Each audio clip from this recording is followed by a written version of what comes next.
Sejam bem-vindos a mais um vídeo do canal. Eu sou André Bernardo. Este vídeo é um esboço preparatório para o estudo da Escola Bíblica Dominical utilizando os temas pré-definidos da revista da CPAD. Desde já, agradeço a sua atenção, a sua inscrição e o seu like no gostei. Isso nos ajuda demais. Peço a sua colaboração caso você ainda não seja um inscrito do nosso canal. Inscreva-se e ative as notificações, o sininho de notificações, para ser avisado quando postarmos novos vídeos relacionados ao estudo da Escola Bíblica Dominical. Dê o like no gostei para a plataforma do YouTube recomendar nosso vídeo a mais pessoas que amam estudar a palavra de Deus como você. Deixamos um presente para você no campo de descrição do vídeo.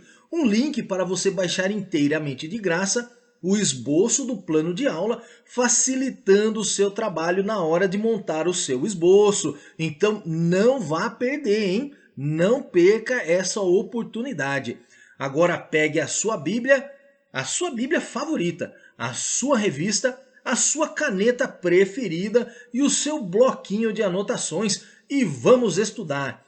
Título da lição número 2, o avivamento no Antigo Testamento. Abordaremos os seguintes pontos da lição número 2. Panorama dos avivamentos no Antigo Testamento. Confissão de pecados e retorno à palavra de Deus. E o avivamento e a palavra de Deus. Verdade prática da lição. A Bíblia revela que Deus responde ao seu povo com muitos avivamentos como resposta às orações e súplicas. Faremos a leitura bíblica em classe em 2 Crônicas, capítulo 34, do verso 29 a 33. Faça a leitura usando outras versões de Bíblia para garantir a compreensão do texto. Leia o capítulo todo e isso lhe dará mais entendimento do contexto do assunto que estamos tratando. Ponto de atenção. Estudaremos diferentes momentos na história de Israel sobre a liderança dos profetas de Deus e reis sábios, onde o povo foi incentivado a retornar aos primeiros fundamentos, aos mandamentos do Senhor e à confissão de pecados. Serão abordados dois temas importantes: confissão de pecados e retorno à Bíblia. Embora na Bíblia não apareça a palavra avivamento, vemos desde o início da criação do mundo Deus operando na existência do ser humano, promovendo o avivamento. Palavra-chave da lição: Antigo Testamento. Significado: Antigo Testamento ou Velho Testamento é uma expressão de origem cristã que designa o conjunto dos livros sagrados escritos para ser utilizado pelos judeus como mandamento e estatuto. Esses livros narram a antiga aliança entre Deus e o povo de Israel. Primeiro ponto, panorama dos avivamentos no Antigo Testamento. Comentaremos sobre os seguintes tópicos: o avivamento no tempo de Moisés, o avivamento no tempo de Samuel e o avivamento no tempo de Josias. Quando José, o filho de Jacó, morreu, o povo israelita sofreu com a tirania de Faraó. Ele não conhecia a história de José e o porquê o povo judeu estava vivendo em seus domínios. Deus usa o improvável para trazer ao povo escravo um verdadeiro avivamento, pois os israelitas não viam salvação para suas vidas. A escravidão era certa e definitiva, mas quando começaram a clamar e se arrependerem de seus caminhos, pois a vida do Egito corrompeu o povo que não buscava mais ao Senhor. Por intermédio de Moisés, o soberano exerceu juízo sobre Faraó de maneira poderosa, enviando as 10 pragas ao Egito, fazendo com que o rei deixasse o povo israelita sair daquele país. Deus usou também o profeta Samuel para denunciar as maldades do povo rebelde, a apostasia que estavam praticando e o desprezo pelo sagrado. No tempo do sacerdote Eli, foi no contexto desses acontecimentos que Samuel exortou os israelitas ao arrependimento. Assim o povo se humilhou e buscou ao Senhor. Então o Senhor ouviu a sua oração e lhe deu uma grande vitória. Um grande avivamento chegou em Israel. Falando agora de Josias, depois do reinado de Ezequias, rei de Judá, Manassés, seu filho, corrompeu-se, caiu na idolatria e no culto aos demônios. Ergueu altares nos pátios da casa do Senhor. Como punição, Deus enviou exércitos assírios para o prenderem com cadeias. Então, diante desta grande crise, Manassés, então, diante disso, se arrependeu. Deus ouviu sua oração e lhe restituiu o reino. Após a morte de Manassés, seu filho Amon reinou em seu lugar, mas infelizmente esse rei não seguiu o exemplo do pai e governou de maneira corrupta. Por isso, os seus servos o mataram e o povo declarou Josias rei em seu lugar. Diante desse momento incerto, o rei Josias, pensando consigo, realizou uma verdadeira reforma espiritual na vida da nação. Ele derrubou os altares aos demônios, destruiu imagens de escultura e estendeu essas medidas às outras cidades que faziam parte do seu domínio. Ele mesmo foi à frente dessas ações para levar o povo de volta aos pés do Senhor. Isso é avivamento. A sugestão de leitura encontra-se em Êxodo capítulo 1, Êxodo capítulo 3, Atos dos Apóstolos capítulo 7, 2 Crônicas capítulo 32, 2 Crônicas capítulo 34, 1 Samuel capítulo 3,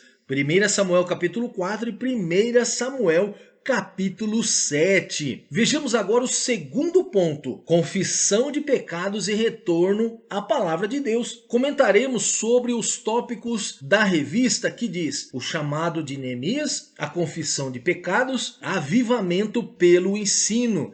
Neemias se achava na função de copeiro do rei Artaxerxes da Pérsia, quando foi informado da miséria em que a cidade de Jerusalém se encontrava. Neemias ficou tão triste com essas informações que passou a orar durante 4 meses com grande lamentação. Na condição de um intercessor, ele se incluiu entre os pecadores, mencionando a casa de seu próprio pai. Neemias confessou dizendo: de todo nos corrompemos contrária, não guardamos os mandamentos, nem os estatutos, nem os juízos que ordenastes a Moisés teu servo. A confissão dos pecados é uma condição indispensável para vivermos o verdadeiro avivamento espiritual em nossas vidas. No tempo de Neemias, o ensino da palavra de Deus foi uma marca que precedeu o avivamento. Neemias mandou que fosse lida a palavra do Senhor, anunciando de forma que o povo pudesse compreender e meditar, entendendo o que Deus requeria para as suas vidas. E quando o povo entendeu,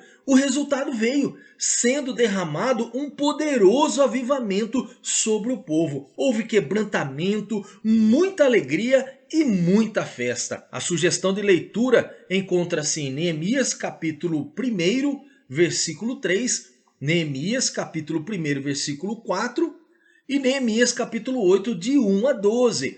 Mas eu peço que você leia o capítulo todo para que você compreenda melhor as histórias. Agora partimos então para o nosso terceiro ponto: o avivamento e a palavra de Deus. Faremos o comentário dos tópicos relacionados que diz: a palavra de Deus corrige e o cuidado com o formalismo. No Novo Testamento há um padrão de culto a Deus, de decência e ordem. Como diz o apóstolo Paulo: que fareis, pois, irmãos, quando vos ajunteis? Cada um de vós tem salmo, tem doutrina, tem revelação, tem língua, tem interpretação. Faça-se tudo para edificação. Não é de tanto pular, gritar, colocar vestimentas sacerdotais, vestes judaicas, artes circenses no meio do culto que resultará em um verdadeiro avivamento. Isso causará emoções no povo, mas emoção não é avivamento. Não podemos ser céticos, claro, em dizer que é expressamente proibido essas ações. A verdadeira manifestação do poder de Deus no meio da igreja pode causar coisas misteriosas, não coisas vergonhosas, de jeito nenhum. Mas para o avivamento ser derramado na igreja precisa primeiramente arrependimento, confissão, entrega e busca pela face do Senhor. Deus pode enviar um avivamento genuíno como resposta ao quebrantamento espiritual e às orações do povo de Deus. O formalismo quer dizer respeito ao que é formal, metódico e rigoroso. É o extremo oposto do mero emocionalismo e exibicionalismo espiritual. É bem verdade que não é errado observar regras, preceitos e méritos. No entanto, o formalismo assume uma característica negativa quando o cuidado e o zelo pelo que é formal se sobrepõe à necessidade espiritual da igreja. Quando Deus envia um avivamento espiritual, o Espírito Santo tem liberdade na igreja. É ele que comanda. É ele que comanda o pastor, é ele que comanda os cantores, os louvores. É o Espírito Santo que toma conta do ambiente e direciona cada um participante deste culto. Os corações ficam sensíveis à voz de Deus. Os dons espirituais atuam de maneira abundante. A atmosfera espiritual muda o ambiente. Deus age em favor do seu povo. Tudo é feito de acordo com a palavra de Deus para a edificação dos santos. A sugestão de leitura encontra-se em 1 Coríntios, capítulo 14, versículo 26. Mas faça a leitura de todo o capítulo, é muito importante. Agora partimos para a nossa conclusão. Os avivamentos no Antigo Testamento sempre vieram como resposta ao quebrantamento espiritual e às orações do povo de Deus. Isso se dava sempre diante de uma situação de calamidade ou decadência espiritual e moral. Por misericórdia e bondade, Deus promoveu a restauração de Israel. Que esses avivamentos veterotestamentários nos despertem para fazer a vontade de Deus nestes tempos de frieza e mornidão espiritual atuais. Parabéns, você concluiu mais uma lição. Espero você na próxima aula com o título O Avivamento no Novo Testamento.